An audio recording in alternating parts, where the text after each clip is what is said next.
సినీ నటుడు ఫిష్ వెంకట్ ఇక లేరు.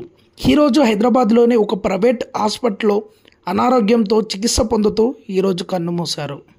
అతను కొంతకాలంగా కిడ్నీల అనారోగ్యంతో బాధపడుతూ ఉన్నాడు. హైదరాబాద్లోని ఒక ప్రైవేట్ ఆసుపత్రిలో చికిత్స పొందుతున్నాడు. ఫిష్ వెంకట్ యొక్క తన 2 కిడ్నీలు అనారోగ్యంతో పాడవడంతో తాను ఒక ప్రైవేట్ ఆసుపత్రిలో చికిత్సకు చేరాడు.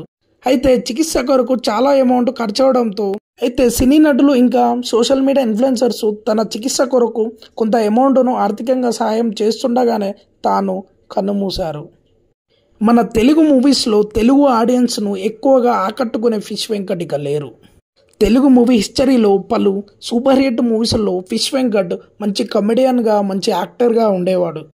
తెలుగు మూవీస్లోని తన యాక్టింగ్తో ఇంకా కామెడీ టైమింగ్తో ప్రజలకి చాలా దగ్గరయ్యాడు. తాను మెయిన్ విలన్ పక్కన ఉంటే మూవీ హిట్ అనే టాక్తో తాను సక్సెస్ఫుల్గా తన కెరీర్ని రన్ చేశాడు. మరొక మంచి వ్యక్తిని, మరొక మంచి సినీ నటుని మనం కోల్పోయాం. అతని ఆత్మకి శాంతి కలగాలని కోరుకుంటున్నాం.